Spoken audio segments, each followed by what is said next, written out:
ሁሉም ሀገር ሲውል አለልህ። ወደ ቻይና ወሰደኝ እስቲ።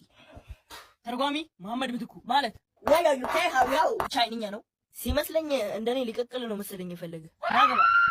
የቻይና ይቅርብኝ፣ የሌሎቹ ንገረኝ እስቲ። አሜሪካ ሲውል አንድ ሰው ብቻ ነው ያለበት። የኢትዮጵያ ሲውል 600 ሚሊዮን ሰዎች ይገኙበታል። የህንድ ሲውል 7 ሰዎች ይገኙበታል። የኮሪያ የኢትዮጵያ ሲውል ቅጣት ምን ያህል ቀላል ቢሆን ነው የሁሉ ሰው የሚገኙበት? ወደ ኢትዮጵያማ መሄድ አለብኝ። ወደ ኢትዮጵያ ወሰደኝ እስቲ።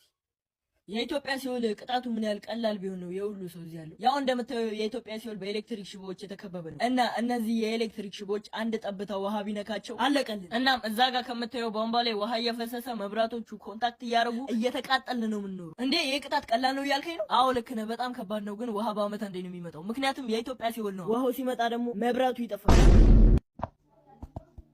ስማ አንተ ክላስ ለምንድን ነው ትናንትና ይቀር? ምን ተማራችሁ? ምን ያመለጠኝ ነገር አለ እንዴ? በጣም ብዙ ነገር አምልጧል። ምን? ታሪኩ በጣም ብዙ ነው። ልክ ትምህርት ቤት ስንገባ ባዮሎጂ አስተማሪ ዛሬ ስለ ዳይኖሰር ነው ማስተምራችሁ አለና ወደ ጫካው ይዞን ሄደ። ከዛ ጫካው ላይ ዳይኖሰር አላመድንና ስንጋልባቸው አለ። ከዛ ወደ ትምህርት ቤት ተመለስንና በሁለተኛው ጂኦግራፊ ነበር። ከዛ ጂኦግራፊ አስተማሪ ምድር ጠፍጣፋ ናት ሲለን አናምንህም ስንለው ወደ ጠፈር ላከንና ሄዳችሁ እዩ አለ። ከዛ ወደ ጠፈር ሄድንና ዝቅ ብለን ስናይ የምርም ምድር ጠፍጣፋ ነች። ከዛ ወደ ምድር ተመልሰን መጣንና በሶስተኛ ክፍለ ጊዜ ማትስ ነበር። ከዛ ማትስ አስተማሪ ገባና ኤክስን ፈልጉልኝ አለ። ወጣንና ኤክስ ጠፍታለች አፋልጉን ብለን ነገርናል። ከዛ በስተመጨረሻ ማትስ አስተማሪና ኤክስ ተገናኙ።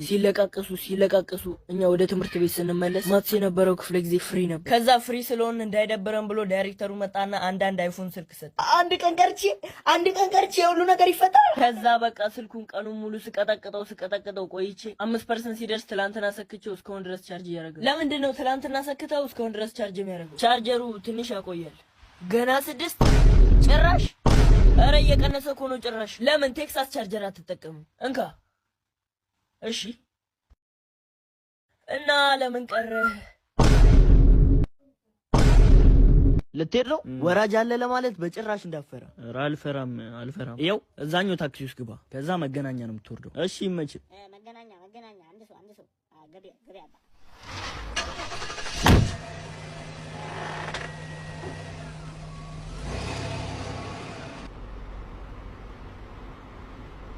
ደረስኩ። ወራጅ አለ። አልሰማኝም። በቃ መጨረሻ ወርጄ እመለሳለሁ። A few moments later